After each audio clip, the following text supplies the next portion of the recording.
खुलुमबाय लोगोफोर, नोंथांमोनखौ डियार ब्रह्म चेनेलाव आरो फिन खेबसेबाव बयखौबो बरायनाय जाबाय। आं दिनै नोंथांमोननि सिगाङाव आरोबाव माखासे गोदान खौरां लानानै फैबावलायबाय। आसा खालामो नोंथांमोनहा खौरांखौ खोनासंनानै मोजां मोनगोन। गिबि खौराङावनो दङ बड'लेण्ड मुलुगसोलोंसालियाव खुंथायारि सांग्रांथि गैयि आरो लबि राजखान्थिनि सायाव जिंगासिनाया बांदों। बड'लेण्ड मुलुगसोलोंसालि BTRआव गोजौ सोलोंथाइनि मोनसे गाहाय फसंथान आसामाव खुंथायारि सांग्रांथि गैयि आरो लबि राजखान्थिनि फिन जागायफिन्नायनि अजदनि थाखाय फिन खेबसेबाव नायबिजिरनायनि सिङाव दं। बेफोर जेंनाफोरनि सायाव गोथौयै दुखु मोननानै दुलाराय बर' फरायसा आफाद एबसुनि मिरु आफादगिरि दिपेन बर'आ फिथाइ फोसावनायाव गोबाव जाबाय थानाय सोलोंथायारि फराफारि आरो मार्कशीटखौ थि समाव होनो फेलें जानाय आरो फसंथाननि सिङाव लबि राजखान्थिनि बांलांनाय गोहोमनि थाखाय मुलुगसोलोंसालि खुंथायखौ सोंखारिदों।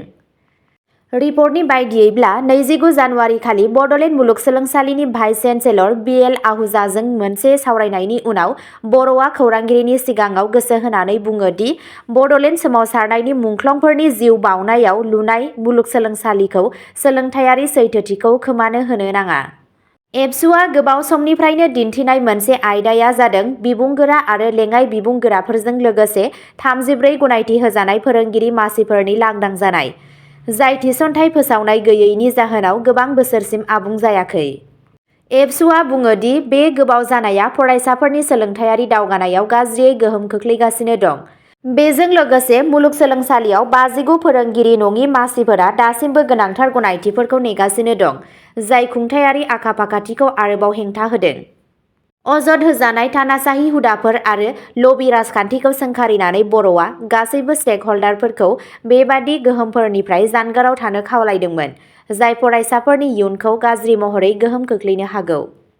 एबसुनि मिरु गाहाय नेहाथारि कनिन्द्र बसुमतारी आरो बड'लेण्ड मुलुगसोलोंसालिनि दालाइ आफादनि सोद्रोमाफोरनि मोनसे थान्दै हान्जाया भाइस चेन्सेलर आहूजा आरो मुलुगसोलोंसालिनि बिबानगिरिफोरजों नांजाबफादोंमोन आरो बेफोर जेंनाफोरखौ सुस्रांनो थाखाय गोख्रै राहा लानो नारसिनदोंमोन।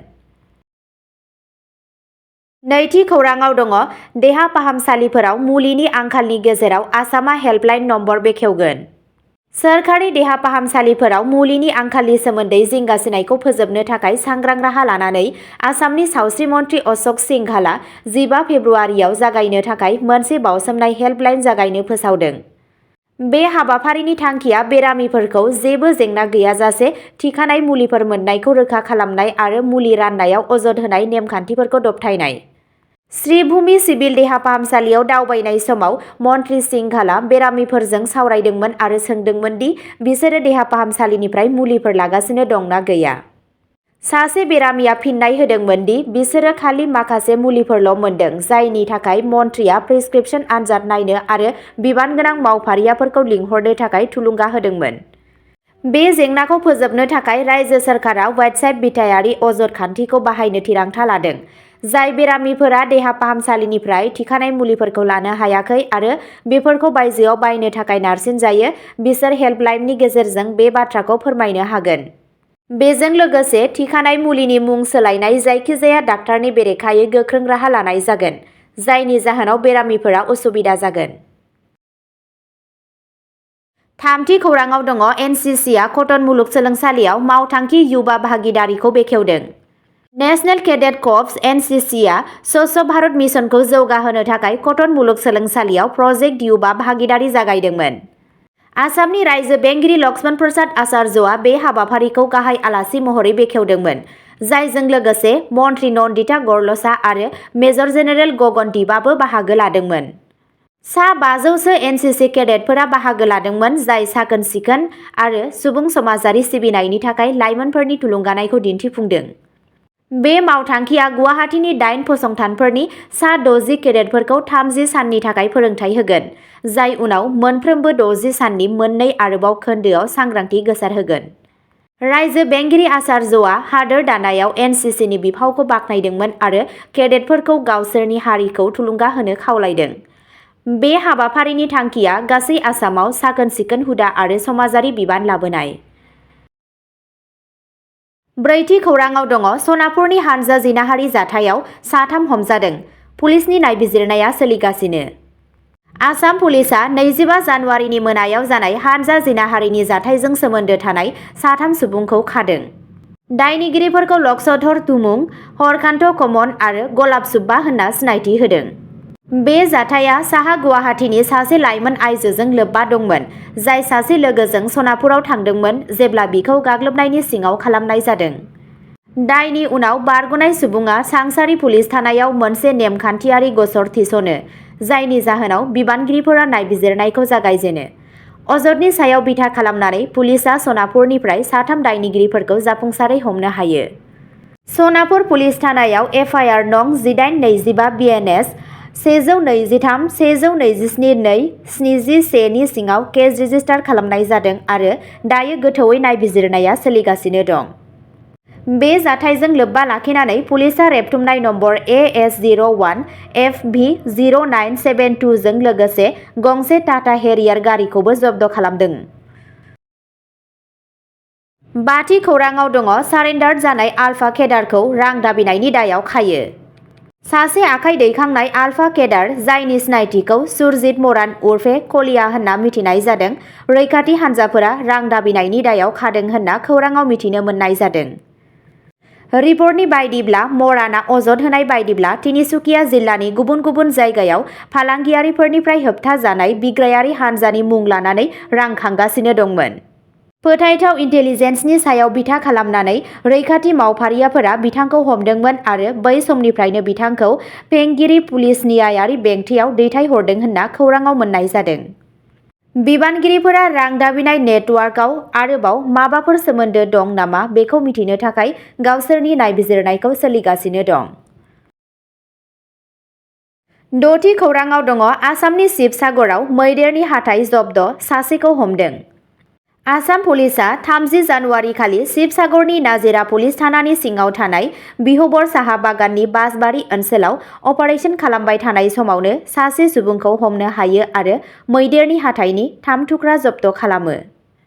थि इन्टेलिजेन्सनि सायाव बिथा खालामनानै मावख'आरिफोरा अपारेशन जागायदोंमोन आरो हाथाइनि आखायाव थानाय सुबुंखौ होबथादोंमोन। बिबानगिरिफोरा हाथाइनि फुंखा आरो आयेन बेरेखा हाग्रानि जिब-जुनारनि फालांगिजों जायखिजाया सोमोन्दोखौ मिथिनो थाखाय आरोबाव नायबिजिरनाय जागायदों। हमजानाय सुबुंखौ सोंनाय-फिननाय खालामगासिनो दं आरो आयेनारि राहाया सोलिगासिनो दं।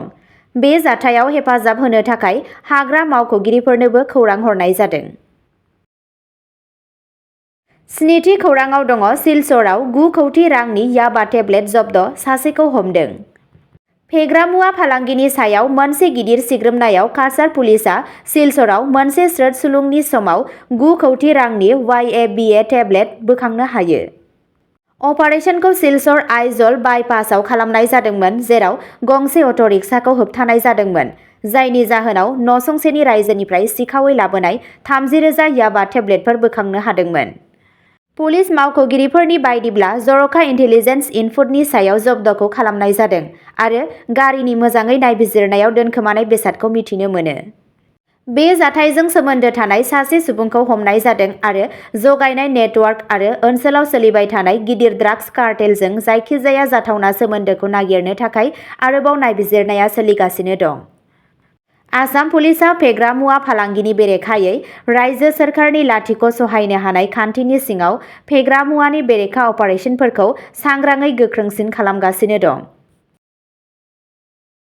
9थि खौराङाव दङ गुवाहाटीआव पार्किंनि जेंनाखौ लानानै MLAनि ड्राइभारआ खौरांगिरिखौ गाग्लोबनायनि अजद। सासे जायगानि खौरांगिरिया मोनसे पार्किं दान्थे-बिदान्थेनि समाव सासे MLAनि कार सालायगिरिजों देहायारि गाग्लोबनायनि मोगा-मोगि जानांदोंमोन, जायनि जाहोनाव नोगोरनि मिडिया सुबुं समाजाव रागा जोंखांदों। MLA रेकिबुद्दिन आहमेदनि थाखाय गारि सालायग्रा कायरुल इस्लामआ 29 जानुवारियाव खौरांगिरि मृणाल कुद्दुसखौ गाग्लोबदोंमोन, जेब्ला पार्किंनि जेंनाखौ लानानै सानैजों नांलायदोंमोन। कुद्दुसआ मोनसे जायगायारि खौरां आफादनि थाखाय खामानि मावो। गुवाहाटी प्रेस क्लाबआ गाग्लोबग्रानि हेंथायै थाबैनो पुलिसनि राहा लानो दाबि दैखांदों। प्रेस क्लाबनि आफादगिरि सुस्मिता गस्वामी आरो नेहाथारि सन्जय रयआ खौरांगिरिफोरजों मोगा-मोगि जानांनाय मोनसे रोखोमनि सायाव नोजोर होदोंमोन आरो बेफोरबायदि गाग्लोबनायखौ थुलुंगा होनायनि थाखाय पुलिसनि मावनो हायैखौ दायनिगिरि खालामदों। प्रेस क्लाबनि दैदेनगिरिया बुंदों, खौरांगिरिफोरनि रैखाथिनि फारसे पुलिस खुंथायनि उदां नोजोरनि जाहोनाव गले-गले उत्पीड़न जाथायफोर जाबाय थादों। सासे खौरांगिरिनि बेरेखायै आखाइ दैखांनायनि मोन्थाइखौ सोर होदों? मिडिया आफादा इस्लामखौ थाबैनो खानो खावलायदों। जुदि बिबानगिरिफोरा खामानि मावनायाव फेलें जायो, अब्ला हेंथा दिन्थिफुंनायनि थाखाय खौरांगिरिफोरखौ ज' खालामनो हुमखि होदों।